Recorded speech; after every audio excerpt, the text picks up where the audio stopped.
ओम ओम ओम नमोस्तु नमोस्तु नमोस्तु नमो ओरियंताणं नमो सिद्धाणं नमो ऐरियाणं नमो वज्रायणं नमो लोये सहस्रावणं ओंकार बिंदु संयुक्तं नित्यं ध्यायन्ति योगिनः कामदं मोक्षदं चैव ओंकाराय नमो नमः। मंगलम भगवान वीरो मंगलम गौतमो गणि मंगलम कुंद कुंदार्यो जैन धर्मोस्तु मंगलम सर्वमंगल मांगल्यम सर्वकल्याणकारकं प्रधानम सर्वधर्माणां जैनम जतु शासनम नमः समयिसाराय स्वानुभूत्या चकाशते चित्स्वभावाय भावाय सर्वभावान्तर्चिते।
શું ચર્ચાઓ બની છે કે એક તો જ્ઞાન એ પર્યાય એ સ્વપન પ્રકાશક છે, એ આગમનું વચન છે, અને બીજું આગમનું વચન એમ છે કે જ્ઞાનમાં સ્વપનનો પ્રતિભાસ થાય છે. આ બે વાત આગમથી પ્રસિદ્ધ છે. હવે આ બે વાતમાં તફાવત ક્યાં છે? બે એક સરખું, બેનો અર્થ એક જ છે કે બેનો અર્થ કઈ ભિન્ન ભિન્ન છે, એ સમજવાની બહુ જરૂર છે. ત્યારે આ કાળની અંદર એ બહુ જરૂરનું છે, સર્વકાળે જરૂરનું છે. કેમ કે જીવ રાગના કર્તૃત્વથી છૂટો પડી જાય છે. કદાચ અનુભવ પહેલા સવિકલ્પ દશામાં લીડીની ભૂમિકામાં કે આત્મા રાગાદીને પરને કરી શકતો નથી, અશક્ય છે. ત્યાં સુધી તો જીવ આવે, કેમ કે આત્મા જ્ઞાનમય છે. એટલે જ્ઞાનમય આત્મામાં તો જાણવું જાણવું જાણવું જાણવું થાય, પણ એમાં કંઈક કરવું સમાવેશ પામતો નથી. જેમ ચક્ષુ છે એ કેવળ દૃશ્ય વિષય હોય, એને દેખે પણ દ્રશ્ય વિષયને કરે ને ભોગવે એવું આત્માના સ્વભાવમાં નથી. એમ આત્મા જ્ઞાનમય છે, તેથી એમાં જાણવું જાણવું જાણવું જાણવું જ્યાં સુધી તો જીવ આવે છે. પરનું કર્તૃત્વપણું પણ એને આગમ યુક્તિથી અને પોતાના સવિકલ્પ અનુભવથી ઘણું ધારે છે, પણ એમાં કાંઈ આત્મા કરી શકતો નથી. એટલે થાકીને પણ કર્તા બુદ્ધિથી પાછો ફરે છે અને સમજીને પણ પાછો ફરે છે. એટલે કર્તા બુદ્ધિનો પરિહારનો 45 વર્ષની અંદર બહુ થયું. આત્મા કરતા નથી કે પરનો કરતા નથી તો ભલે ન હો,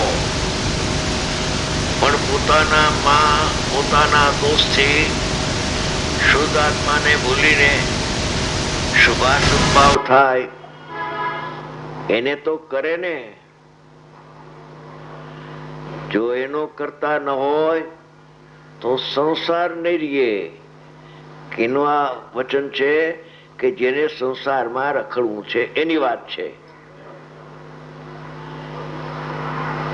કે જો કરતા નહીં માનો તો સંસારની સિદ્ધિ નહીં થાય. એક મત એવો પણ છે અકર્તાનું સર્વથા. એ વાત અત્યારે અહીંયા આપણે લેવી નથી. અત્યારે તો આત્માથી જીવની વાત ચાલે છે કે એ આત્મા એવો લેવો છે આપણે કે ક્યાંય અટકે છે. શુદ્ધ આત્માની અનુભૂતિ થવામાં ક્યાંય અટકો છે. એ અટકણ નીકળી જાય અને બધાને શુદ્ધ આત્માના દર્શન થાય. એવી મુખ્યતાથી આજની ચર્ચા આવશે.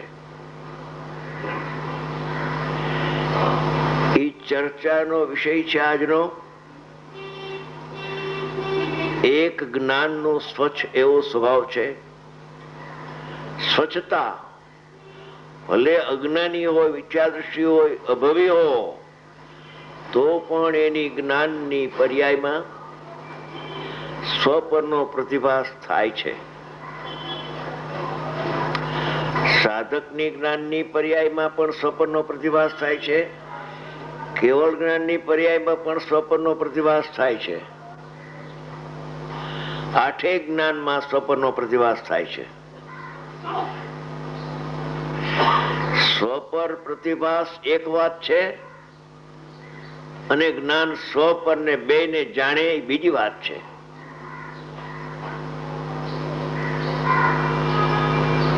કરતું તો છોડ્યું પણ જ્ઞાનનો સ્વભાવ સ્વપર પ્રકાશક છે. તો સ્વને જાણું ને પરને જાણું. એકાંત પરને જાણું તો મારી ભ્રાંતિ કહેવાય. પણ આત્માને જાણતા જાણતા તો હું પરને જાણીશ ને. આત્માનું જાણવું તો રહી ગયું અને સ્વપર પ્રકાશકમાં આવી ગયો. આત્માને જાણતા જાણતા પરને જાણે, જ્ઞાની પણ જાણે. 11મી ગાથામાં કહ્યું કે વ્યવહાર સગુણો એ ભૂતાર્થ છે. ભૂતાર્થને આશ્રય સમ્યક દર્શન જ્ઞાન પ્રગટ થાય છે. એ નિર્વિકલ્પ ધ્યાનમાં જ થાય છે. ચોથા ગુણ સ્થાને થાય છે. આ 5મા 6ઠા 7માની 12માની જરૂર નથી. તથા પ્રકારે એક કસાઈના ભાવપૂર્વક સદુપયોગ થાય છે. હવે સાધક 11મી ગાથા નો મર્મ સમજીને અનુભવ કરી લીધો. નિર્વિકલ્પ ધ્યાનમાં સદુપયોગમાં ભગવાન આત્માના દર્શન કર્યા અને આનંદનો સ્વાદ પણ લીધો. પણ એનું વીર્ય આત્મબળ એટલું બળવાન નથી કે અંદરમાં સમ્યક દર્શન થાય ત્યારે જે ઠરીને અંતર્મૂર્તમાં કેવળ જ્ઞાન દે એવી એની પર્યાયનું વીર્ય એવું નથી. પર્યાયમાં બળવાન નથી, કચાશ છે. એટલે એ સાધક આત્મા ફટ સવિકલ્પ દશામાં આવે છે. હવે જયારે સવિકલ્પ દશામાં સાધક આવે છે ત્યારે 11મી ગાથા પછી 12મી ગાથાનો જન્મ થયો. પણ 11મી ગાથા નો મર્મ જે સમજે, અનુભવ કરી લે એના માટે 12મી ગાથા આવી.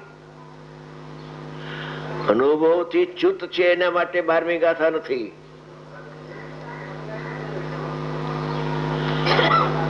કે સાધક પણ આત્માને જાણતા જાણતા તો પરને જાણે ને. આ ચોખ્ખી ગાથા છે 12મી.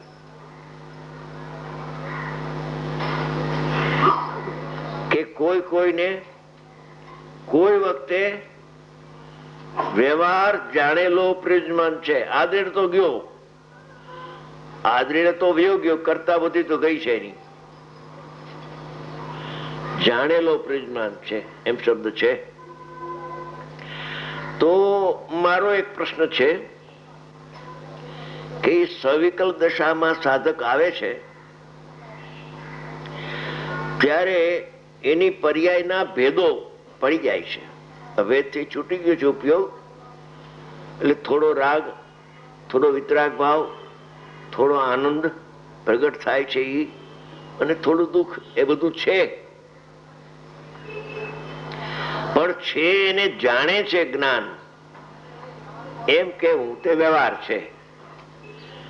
એમ કહ્યું ને, કોઈ કોઈને કોઈ વખતે, બધાને નહીં, નિર્વિકલ્પ ધ્યાનીને નહીં, સવિકલ્પ જ્ઞાનીને કોઈ વખતે સવિકલ્પ દશામાં આવે જ્યારે સાધક, ત્યારે વ્યવહાર જાણેલો પ્રયોજમાન છે.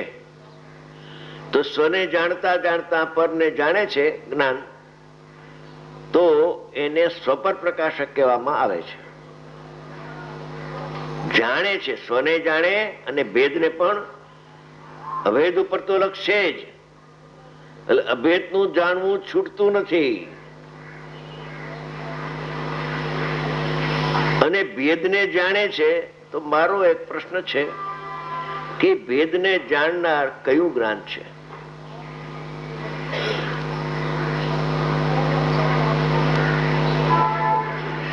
કેમ કે સાધકને એક સાથે બે ઉપયોગ હોતા નથી. 12મી ગાથાનો મર્મ આવ્યો અને જાણે છે, બરાબર છે, જાણે છે એ વાત સાચી છે, ખોટી નથી. પણ એ જ્ઞાની કેવી રીતે જાણે છે ને? કેમ કે એક તો એટલો સવિકલ્પ દશા આવી છે, ઉપયોગ તો ઇન્દ્રિય જ્ઞાનનો પ્રગટ થઈ ગયો છે, અતિન્દ્રિય જ્ઞાનનો ઉપયોગ ચાલ્યો ગયો છે, અને છતાં અતિન્દ્રિય જ્ઞાનની પરિણતિ તો અંદર રહી ગઈ છે. તો શું એને જાણવા માટે શુદ્ધ ઉપયોગની જરૂર છે કે એને ઇન્દ્રિય જ્ઞાન જાણે છે? કોણ જાણે છે? કે ઓલી પરિણતિ અભેદ થઈ એ જાણે છે? જરા આ વિષય સ્વપર પ્રકાશકનો અને સ્વપરનો પ્રતિભાસ, એનો તફાવત બહુ મોટો છે. એ સાધારણ વાત નથી, બધું સરખું છે એમ નથી. સ્વપરનો પ્રતિભાસ કયો કે સ્વપરને જાણે છે, બે વાત એક જ છે, એક નથી. ઉપર ઉપરથી દેખતા સાધારણ લાગે છે, અંદર ઊંડા ઉતરશો, આપણે ઉતરવું છે, ચર્ચા કરવી છે એની. ભીનું સંકેલવું નથી, આપણે ભીનું સંકેલીને બંધ કરવું નથી. આ વિષય પૂરો થાય પછી ચર્ચા રાખવી છે. આ વિષય ઉપર 100 પ્રશ્ન, 1000 પ્રશ્ન આપજો, કોઈ વાંધો નથી. પણ અહીંયા બધા આવ્યા છે, એ બધા પૂરેપૂરા વિષયને સમજી શકે, સમજી જાય, એના માટે ખૂબ આપણે વિસ્તારથી ચર્ચા કરશું. અત્યારે તો હું તમને 2 શબ્દ કહું છું કે સ્વ પર પ્રતિભાસ. જ્ઞાનમાં સ્વ અને પર લોકાલોકનો પ્રતિભાસ થાય છે, પ્રતિભાસ થાય છે, બેનો પ્રતિભાસ થાય છે, અને બેને જાણે છે. એમ છે કે એકને જ જાણે છે ને એકને જાણતું નથી, એ શું છે? અને સ્વને જાણતા પરને જાણે છે, એ શું છે? એ કોણ જાણે છે?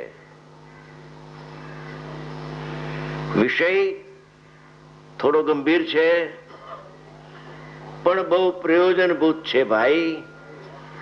સ્વપર પ્રકાશકના વ્યવહારમાં જીવો ગોથું ખાઈ ગયા. વ્યવહાર છે, આ આગમનું વચન છે, મારી વાત નથી. 4 પ્રકારના વ્યવહારનો નિષેધ કરવાનો આચાર્ય ભગવાનનો ઉપદેશ છે. 4 પ્રકારના વ્યવહાર છે. એક તો બુદ્ધિપૂર્વક રાગ આત્મામાં થાય છે અથવા અબુદ્ધિપૂર્વક થાય છે. આત્મામાં એ થતો નથી, ત્રિકાળી દ્રવ્યમાં જ્ઞાયકમાં એ નથી, એ તો નાશવાન છે, વિભાવ ભાવ છે. છતાં એને આત્માના ભાવ કેવા? એ તો તદ્દન જૂઠી વાત છે. અસદભૂત એટલે પરમાત્મામાં રાગ ક્યાં થાય છે? બાલચંદજીભાઈ, જેને આત્મામાં રાગ થતો દેખાય છે એને આત્માના દર્શન 3 કાળમાં નહીં થાય. લખી રાખો. હા, આત્માની બહાર બહિર્મુખ પર્યાયમાં રાગ થાય છે, પણ એ તો બહિર તત્વ છે. એ રાગ અંતર તત્વમાં પ્રવેશતો નથી. જ્ઞાયકમાં તો નથી આવતો, પણ જ્ઞાયકના જ્ઞાનમાં પણ રાગ આવતો. એટલે બે વાત તો અસદભૂત વ્યવહાર કહીને કાઢી નાખી.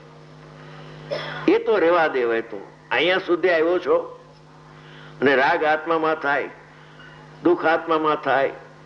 રાગને કરે અને દુઃખને ભોગવે. કોણ કરે છે અને કોણ ભોગવે છે એની તને ખબર નથી. પરિણામનો કર્તા કોણ છે એ તું જાણતો નથી, અને આત્મા કોણ છે એ પણ તું જાણતો નથી. બે વાતથી તું અજાણ છો. પરિણામનો કર્તા પરિણામ છે, આત્મા ત્રિકાળ એનો કર્તા નથી. કેમ કે આત્મા નિષ્ક્રિય છે. અને રાગને કરે ક્યારેય કે તદ્રુપ થાય, અકર્તાપણું છોડી દે. અકર્તાપણું છૂટતું તો નથી, પણ એની બુદ્ધિ બગડી જાય તો પણ અકર્તાપણું તો છૂટવાનું નથી. એનું અજ્ઞાન ઉભું થશે.